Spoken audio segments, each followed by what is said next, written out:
Welcome viewers. என்னடா சரவணனுக்கான வேற யாரோ உட்காந்துருக்காங்க அப்படின்னு நினைச்சிடாதீங்க. அது இல்லாமல் பார்ட் 1ல தாடி இருந்துச்சு, பார்ட் 2ல என்னடா தாடி இல்லை அப்படின்னு நினைக்காதீங்க. ஆக்சுவலாக பார்ட் 2 வந்துட்டு ரொம்ப நாள் கழிச்சு ஷூட் பண்ணிட்டு இருக்கேன். இன்ஸ்டால ஃபாலோ பண்ணியிருந்தீங்க அப்படின்னா தெரிஞ்சிருக்கும். ரொம்ப நாள் கழிச்சு கிட்டத்தட்ட 2 years கழிச்சுட்டு பேர்டு வந்து ஃபுல்லாக ட்ரிம் பண்ணியிருக்கேன் அப்படின்னு சொல்லிட்டு ஒரு ஃபோட்டோ போட்டிருப்பேன். ஸோ அதான் இது, கொஞ்சம் சகிச்சுக்கோங்க. இப்போ வீடியோக்குள்ள போகலாம். போன வீடியோவில் 2007 2008 வரைக்குமே போலீஸ் கிட்டத்தட்ட 6 மிஸ்ட்ரி ஃபுட்டை கொலம்பியா மற்றும் கொலம்பியாவை சுற்றி இருக்கிற பகுதிகளில் கண்டுபிடிச்சிருந்தாங்க. ஆனா எவ்வளவுதான் முயற்சி பண்ணியுமே அவங்களால அந்த கேஸை சால்வ் பண்ண முடியல. அந்த ஃபுட் யாருடையது, யார் இப்படி பண்ணா, எதுக்காக இப்படி பண்ணாங்க, அடுத்தடுத்து இந்த மாதிரி மர்மமான ஃபுட்ஸ் கிடைக்கிறதுக்கு என்ன காரணம் அப்படின்னு இப்படி ஏற்பட்ட எல்லா கேள்விகளுக்குமே போலீஸ் கிட்ட எந்த ஒரு பதிலுமே இல்லை. அது மட்டும் இல்ல, அதுக்கப்புறமா விசாரணை தொடர்ந்து போயிட்டே தான் இருந்துச்சு.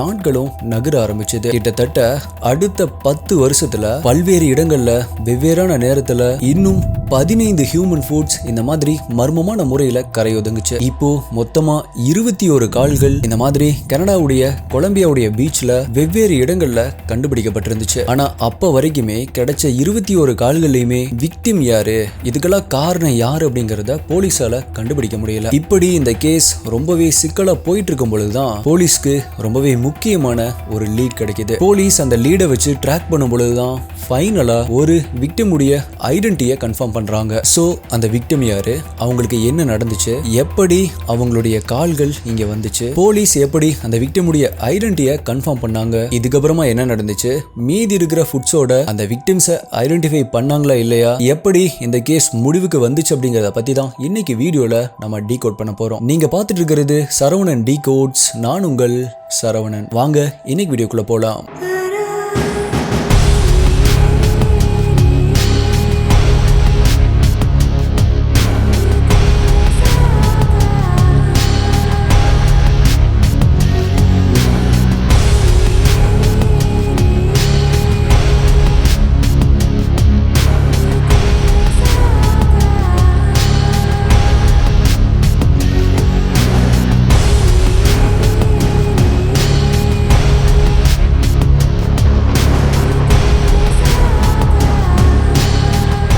இந்த வீடியோவில் நான் சொல்கிறேன், யூடியூப்ல காமிக்க முடியாத இமேஜஸ் மற்றும் வீடியோஸ் எல்லாமே நம்மளுடைய டெலிகிராம் குரூப்ல தான் அப்டேட் பண்ணுவேன். யூடியூப்ல கரெக்டாக நோட்டிஃபிகேஷன் வராதவங்களுக்குமே அங்கே இன்ஸ்டன்ட்டாக அப்டேட் வந்துடும். அஃபீஷியல் டெலிகிராம் குரூப்புடைய லிங்க்கை டிஸ்கிரிப்ஷன் பின்னாடி கமெண்ட்ல கொடுத்துருக்கேன். அதில் ஜாயின் பண்ணி செக் பண்ணி பாருங்க.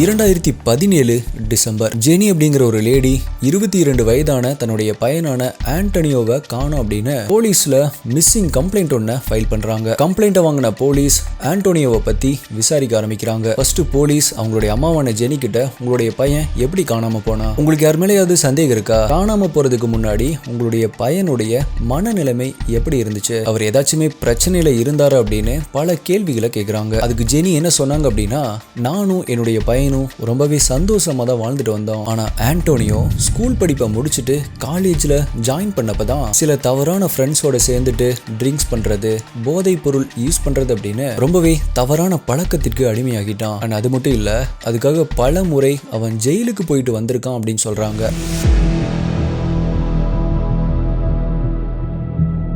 ஆனா அதுக்கப்புறமா 2016 ஆண்டோனியோவுடைய பிஹேவியர் டோட்டலா சேஞ்ச் ஆச்சு. அது மட்டும் இல்ல, ரொம்பவே டிப்ரெஷன்ல இருந்தான். என்ன காரணம் அப்படின்னு எனக்கு தெரியல. சோ இப்படியே போயிட்டு இருந்த ஆண்டோனியோக்கு ஒரு கட்டத்துல ஏதாவது ஆயிருமோ அப்படின்னு பயந்து வீட்டை விட்டு வெளியே போய் தங்குற மாதிரி ஏற்பாடு பண்ண. ஆண்டோனியோ என் கூட இருக்கிறத விட வெளியே இருக்கிற அவனுடைய ஃப்ரெண்ட்ஸோட இருந்தா அவனுடைய டிப்ரெஷன் குறையறதுக்கு வாய்ப்பு இருக்கு அப்படின்னு நான் இப்படி பண்ணேன். அதுக்காக ஆண்டோனியோவை அவனுடைய ஃப்ரெண்டான ஆண்ட்ரூ இருக்கிற பிளேஸ்ல தங்க வச்சேன் அப்படின்னு சொல்றாங்க. இதை கேட்ட போலீஸ் மேபி ஆண்டோனியோ காணாம போனது ஆண்ட்ரூக்கு தெரிஞ்சிருக்க வாய்ப்பு இருக்கு அப்படின்னு நினைச்சு ஆண்ட்ரூவை சர்ச் பண்ண ஆரம்பிச்சாங்க.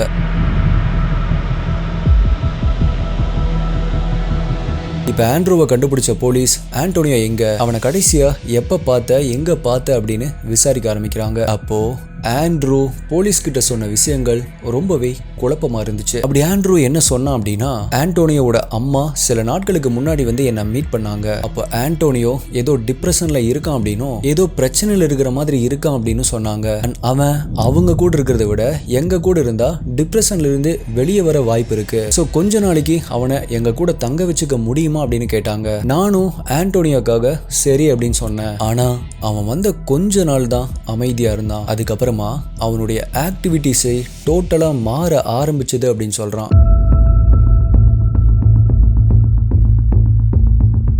அப்படிதான் ஒரு நாள் ஆண்டோனியோ சில க்ரோசரிஸ் திங்ஸ் வாங்கிட்டு வர்றதுக்காக வெளியே போயிருந்தான். ஆனா அவன் திரும்பி ரூமுக்கு வரும்போது யாரோ ஆண்டோனியோவை ரத்தம் வர அளவுக்கு அடிச்ச மாதிரி உடம்பு எல்லாமே காயத்தோட திரும்ப ரூமுக்கு வந்தான். நான் என்னடா ஆச்சு அப்படின்னு சொல்லிட்டு ஆண்டோனியோவை கேட்டேன். ஆனா அவன் எந்த ஒரு பதிலுமே சொல்லல. சோ நானும் என்னுடைய பக்கத்து ரூம்மேட்டும் அவனை ஹாஸ்பிட்டலுக்கு கூட்டிட்டு போனோம். அங்க ஆண்டோனியோவுடைய காயத்துக்கு ஸ்டிச்சஸ் போட்டுட்டு மருந்து எல்லாமே வாங்கிட்டு மறுபடியுமே ரூமுக்கு கூட்டிட்டு வந்தோம். அப்படி நாங்க ரூமுக்கு வந்து பார்க்கும் பொழுது ரூம் ஃபுல்லா களைஞ்சு போயிருந்துச்சு. அங்கிருந்த திங்ஸ் எல்லாத்தையுமே யாரோ தள்ளி விட்ட மாதிரி இருந்துச்சு. ஆனா நாங்க அதை பெருசா எடுத்துக்காம ரூம்ஸ் எல்லாத்தையுமே மறுபடியும் கிளீன் பண்ண ஆரம்பிச்சோம். அதுக்கப்புறமா கொஞ்ச நாள் கழிச்சு நானும் என்னுடைய ஃப்ரெண்ட்ஸும் சில திங்ஸ் வாங்குறதுக்காக வெளியே போயிருந்தோம். மறுபடியும் நாங்க ரூமுக்கு வந்து பார்க்கும் பொழுது அங்க ரூம்ல ஆண்டோனியோ இல்ல. கடைசியா அன்னைக்கு நைட்டு தான் நாங்க லாஸ்டா ஆண்டோனியோவை பார்த்தோம் அப்படின்னு ஒண்ணு விடாம எல்லாத்தையுமே போலீஸ் கிட்ட சொல்றான் ஆண்ட்ரூ.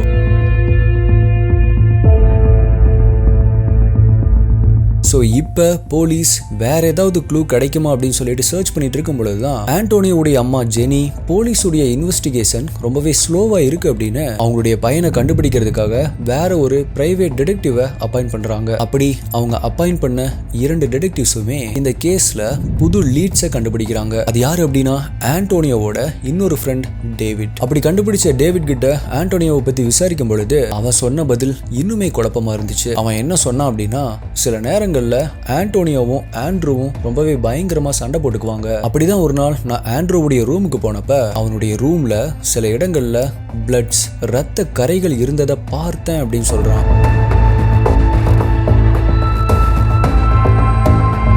ஸோ ஆண்டோனியோவுடைய அம்மா இந்த விஷயத்த போலீஸ் கிட்ட இன்ஃபார்ம் பண்றாங்க. ஸோ போலீஸும் ஆண்ட்ரூவுடைய ரூமுக்கு போய் ரூம் ஃபுல்லா சர்ச் பண்ணி பார்க்குறாங்க. அப்படி செக் பண்ணி பார்க்கும் பொழுது அந்த ரூமுடைய வால்ஸ், ஆண்ட்ரூவுடைய பெட்டு, கார்பெட், க்ளோசெட் வால், விண்டோஸ் அப்படின்னு சின்ன சின்ன ரத்த கரைகள் இருக்கிறத பார்க்குறாங்க. ஸோ இப்போ அந்த ரத்த கரைகள் இருக்கிற சாம்பிள்ஸ் எல்லாத்தையுமே கலெக்ட் பண்ணி டிஎன்ஏ டெஸ்ட் பண்றதுக்காக அனுப்பி வைக்கிறாங்க. அப்படி செக் பண்ணும் பொழுது அது ஆண்டோனியோவுடைய டிஎன்ஏ கூட பெர்ஃபெக்ட்டா மேட்ச் ஆகுது. ஸோ இதை பத்தி போலீஸ் ஆண்ட்ரூ கிட்ட விசாரிக்கும் பொழுது, அதான் நான் ஏற்கனவே சொன்னனே சார், ஒரு நாள் ஆண்டோனியோ வெளியே போயிட்டு வரும் பொழுது உடம்பு ஃபுல்லா அடிபட்டு வந்தான் இல்லையா, அப்ப அவனுடைய உடம்பு ஃபுல்லா பிளட்டா தான் இருந்துச்சு. அப்ப ஏற்பட்ட கரை தான் இது அப்படின்னு சொல்றான். இந்த விஷயத்தை பத்தி ஏற்கனவே அவன் போலீஸ் கிட்ட ஸ்டேட்மெண்ட் கொடுத்துட்டதால போலீஸால ஆண்ட்ரூவை மேற்கொண்டு எதுவுமே விசாரிக்க முடியல, இதுல எதுவுமே பண்ண முடியல.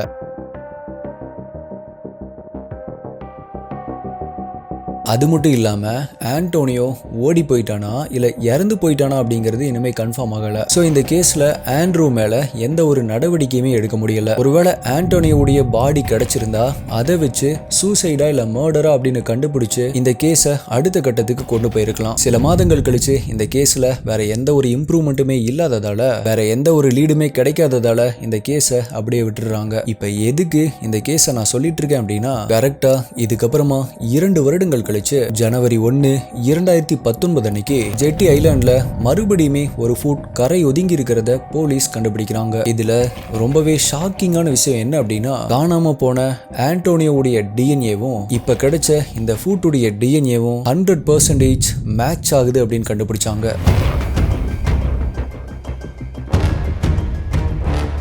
ஸோ இப்போ ஆண்டோனியோ இறந்து போயிட்டான் அப்படிங்கிறது கன்ஃபார்ம் ஆகுது. ஆனா இது கொலையா இல்ல தற்கொலையா அப்படிங்கிறது பாடி கிடைச்சா மட்டும்தான் கண்டுபிடிக்க முடியும். அது மட்டும் இல்ல, ஆண்டோனியோ காணாம போய் 2 வருடங்கள் ஆகுது. அந்த 2 வருடங்கள்ல என்ன வேணாலுமே நடந்திருக்கலாம். ஸோ எதையுமே உறுதியா சொல்ல முடியாது அப்படின்னு சொன்னாங்க போலீஸ். இப்போ 2007 இருந்து இத்தனை வருடங்களா கிடைச்ச அந்த 21 ஃபுட்ல இந்த ஆண்டோனியோவுடைய கேஸ் மட்டும்தான் போலீஸ்க்கு டீடைலா கிடைச்ச ஒரே ஒரு கேஸ். அதுலயுமே இது மர்டரா இல்ல சூசைடா அப்படிங்கறத போலீஸால கண்டுபிடிக்க முடியல. பார்ட் 1ல நான் சொன்னேன் இல்லையா, கிடைச்ச எல்லா ஃபுட்டுடைய டிஎன்ஏ சாம்பிள்ஸையுமே அந்த கண்ட்ரியில் இருக்கிற எல்லா டிஎன்ஏ சாம்பிள்ஸ் கூட கம்பேர் பண்ண அனுப்பி வச்சாங்க அப்படின்னு. அப்படி மேட்ச் பண்ணி பார்த்ததுல 12ஆவதா கிடைச்ச காலும் 18ஆவதா கிடைச்ச காலுடைய விக்டிம்ஸ் யாரு அப்படிங்கிறது ஐடென்டிஃபை பண்ணப்படுது. விக்டிம்ஸ் யாரு அப்படின்னு கண்டுபிடிச்சாலுமே அவங்க எப்படி இறந்தாங்க அப்படின்னு போலீஸ் விசாரிக்கும் பொழுது அதை போலீஸால கண்டுபிடிக்க முடியல. சோ இப்போ வரைக்குமே மொத்தம் 3 பேருடைய ஐடென்டிட்டி மட்டும் தான் கன்ஃபார்ம் பண்ணப்பட்டிருக்கு. மீதி இருக்கிற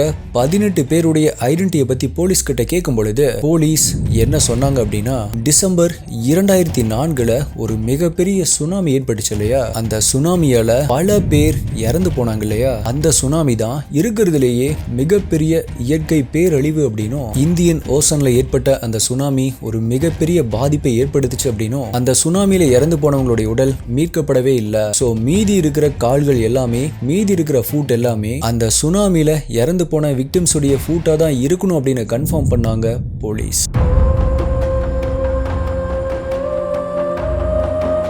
போலீஸ் என்னதான் இப்படி சொன்னாலுமே இதை பத்தி பல தியரிகள் இப்போ வரைக்குமே இருந்துட்டு தான் இருக்கு. அப்படி இந்த கேஸ்ல கேட்கப்படுற கேள்வியில ரொம்பவே முக்கியமான ஒரு கேள்வி என்ன அப்படின்னா, அது ஏன் கால்கள் மட்டும் கரை ஒதுங்குச்சு, ஏன் பாடி கிடைக்கல அப்படிங்கிற ஒரு கேள்விதான். இந்த கேள்வி கண்டிப்பா உங்களுக்கு வந்திருக்கும். இந்த கேள்வி போலீஸ் கிட்ட கேட்கும் பொழுது அவங்க சொன்ன பதில் என்ன அப்படின்னா, ஷூ எல்லாமே ஈஸியா தண்ணியில மிதக்கக்கூடிய ஒண்ணு. ஸோ அண்டர் வாட்டர்ல பாடி டீகம்போஸ் ஆகும்போது மற்ற ஆர்கானிசம் அந்த பாடியை சாப்பிடும் பொழுது பாடியில் இருக்கிற பார்ட்ஸ் பிரிய ஆரம்பிக்கும். அப்படி பிரியிற பாடி பார்ட்ஸ் மேக்சிமம் அங்கேயே செட்டில் ஆயிரும். ஆனா ஷூ உடைய டென்சிட்டி ரொம்பவே கம்மியா இருக்கிறதால அது வாட்டர்ல ஃப்ளோட் ஆக ஆரம்பிக்கும், அதாவது மிதக்க ஆரம்பிக்கும். ஸோ அதனால தான் அப்படி மிதந்த ஷூஸ் அதுக்குள்ள இருந்த கால்களோட கரை ஒதுங்கி இருக்கு அப்படின்னு சொன்னாங்க, அதுக்குள்ள இருக்கிற பாதங்களோட கரை ஒதுங்கி இருக்கு அப்படின்னு சொன்னாங்க. இன்னைக்கு வரைக்குமே நீங்க கூகுள் பண்ணீங்க அப்படின்னா பல குழப்பங்களும் மர்மங்களும் நிறைஞ்ச கனடாவுடைய பிக்கஸ்ட் மிஸ்ட்ரியா இந்த கேஸ் தான் இருக்கும்.